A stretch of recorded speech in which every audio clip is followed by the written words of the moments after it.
Such is the thought that we take with us as we leave Seychelles and continue our journey to the next port of call. In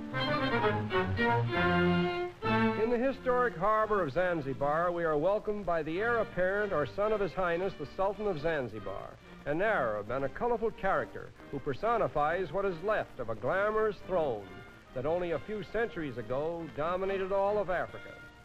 The Sultanate is hereditary in an Arab family, and the present holder of the office is a man of great dignity and highly respected by his subjects. The palace of the Sultan, which was once looked upon with fear and trembling by the Negroes who passed it on their way to foreign bondage, and the administration building, headquarters of the British resident, are telling symbols of the present-day government, where Zanzibar is now a British protectorate. The city itself is a labyrinth of narrow streets, thronging with a picturesque conglomeration of Arabs, Negroes, and East Indians, the chief elements of the motley population. Zanzibar, the very name conjures up a thrilling history, unmatched by any other place in Africa. Being a natural gateway to the Dark Continent, it first became notorious as the great center of the East African slave trade.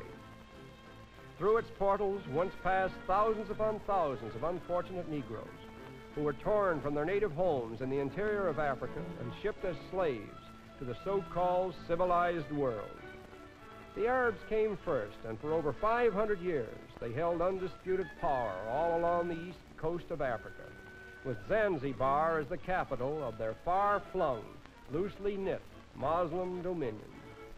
Then came the Portuguese, who first made Zanzibar known to Europe in 1498, and from that time onward, the whole history of this part of the world has been one of blood and terror, begotten of incessant warfare between the various predatory races in their contest for the overlordship of the Dark Continent.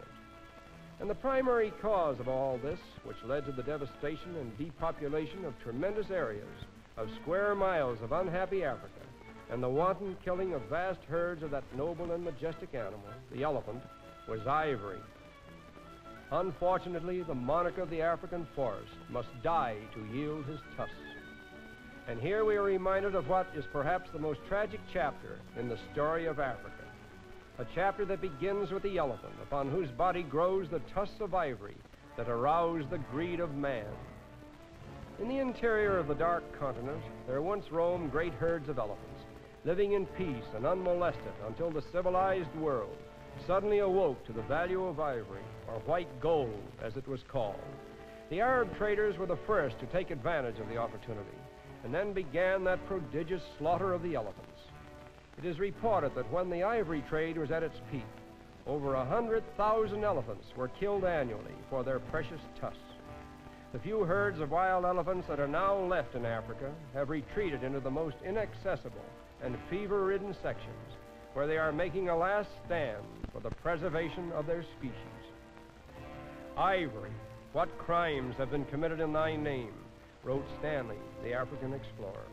Every tusk, piece, and scrap in the possession of an Arab trader has been steeped and dyed in blood. Every pound weight has cost the life of a man, woman, or child, and every 20 tusks have been obtained at the price of a district with all its people, villages, and plantations. Mombasa, another old African landmark, once vied with Zanzibar in the ivory and slave trade, but now, like its former competitor, it is resigned to less exciting but more peaceful occupations. Even the Arabs, now shorn of their powerful dominion, seem content to renew their old trades, which were in vogue long before the even tenor of their lives was upset by man's greed for ivory.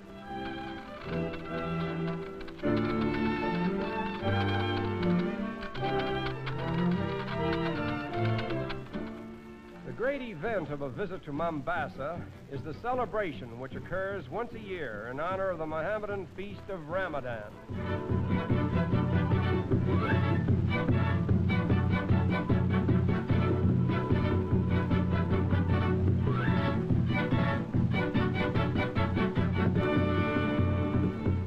Practically every tribe in Eastern Africa is represented here with its special group of dancers,